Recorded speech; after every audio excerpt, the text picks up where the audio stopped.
Hello everyone. You're watching Channel Game Reviews.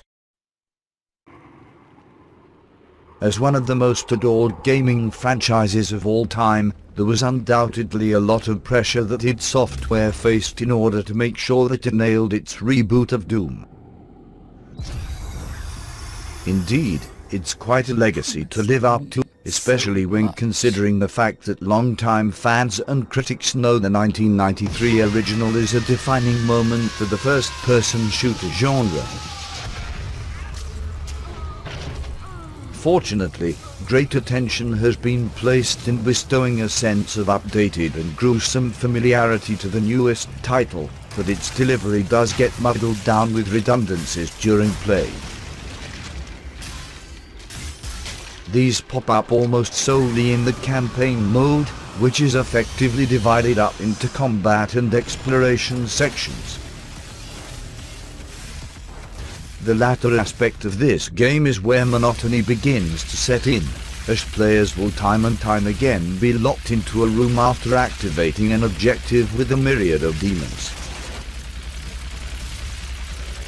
Once the room has been cleared, the doors will unlock and the victorious user can proceed to then unleash carnage upon the rest of the level and its inhabitants.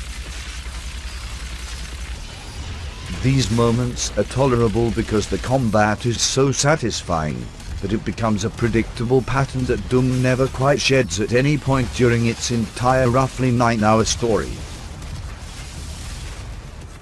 The term story is applied loosely, too, although it certainly does have a narrative. The plot is told through a handful of cutscenes and in-game voiceovers, but it is largely overshadowed by the overwhelming action that's present throughout the single-player focused mode. Weapons like the super shotgun and the plasma rifle have their intended and vulgar effects, much to the delight of fans, I should add, while the chainsaw unleashes some of the most jaw-droppingly violent executions ever witnessed in a video game. It instills a primal sense of satisfaction that many other first-person shooters lack, although it does eventually fall into a sense of repetition thanks to expected animations and enemy types. Even then, the combat itself manages to stand out by adhering to the formula that made the original game so heavily adored to begin with. Players won't be rewarded with regenerating health or overshields, instead they can gather HP and armor by either finding it scattered about the map or by killing demonic foes. Whatever strategy is executed to avoid death, cowering behind cover won't fly, and several of the forward-charging baddies wouldn't allow it even if it did. It's a refreshing and speed-oriented change of pace that gamers are sure to enjoy, and it encourages them to think on their feet rather than wait on the sidelines. Where the campaign really shines, however, is during its exploration elements.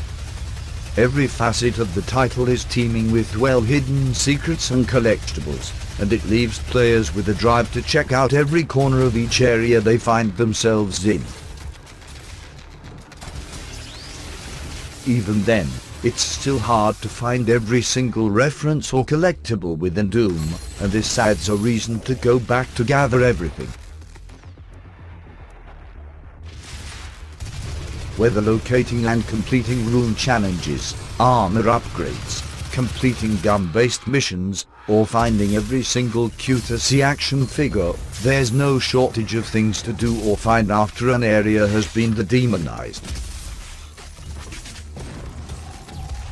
Once the story has wrapped up, players then have the option of hopping into the game's competitive multiplayer. Unlike the single-player offering, however, much of what makes the combat so engaging is lost when users simply become fodder for anyone that manages to transform into a hellacious monster capable of one-shot kills. transforming into a demon is sort of the go-to gimmick for the multiplayer mode, but it almost breaks the balance of the game. Of course, given the fact that loadouts are the only way to obtain weapons, it's obvious that this is a simplified offering that exists simply to add a little more value to the finished title. That's not to say that there isn't fun to have, but those that have been playing the game longer will already have access to more of the few weapons available. It's over. You stop the This layout benefits the experienced Doom multiplayer aficionados with better armaments and more custom loadout spots, but users are still able to catch up with relative ease. come to understand your motivation.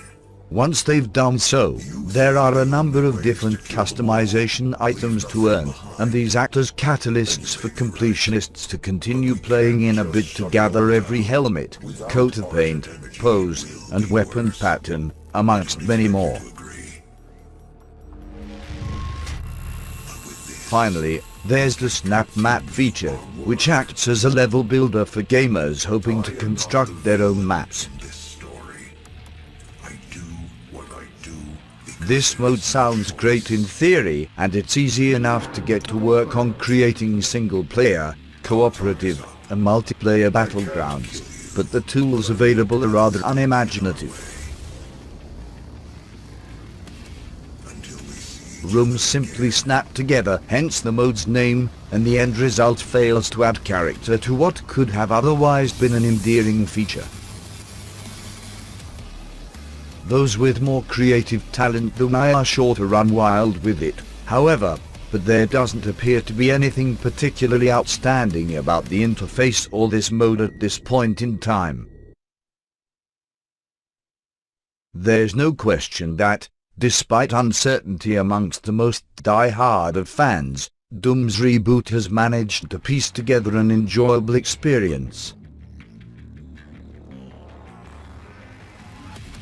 Its combat is as relentless and fast-paced as fans have come to expect, and this helps it stand out amongst a number of other shooting titles.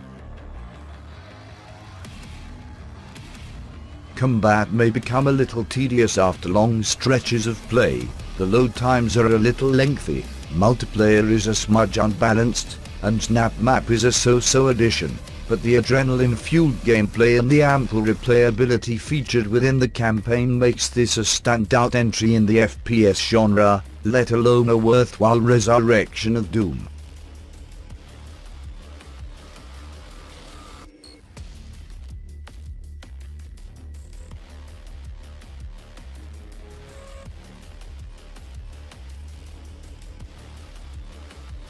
Game Reviews channel is specialized channels commented the latest games and most compelling in English. These new games are being preferred on the market. We look forward to your support. Click subscribe to channel support. Thank you very much.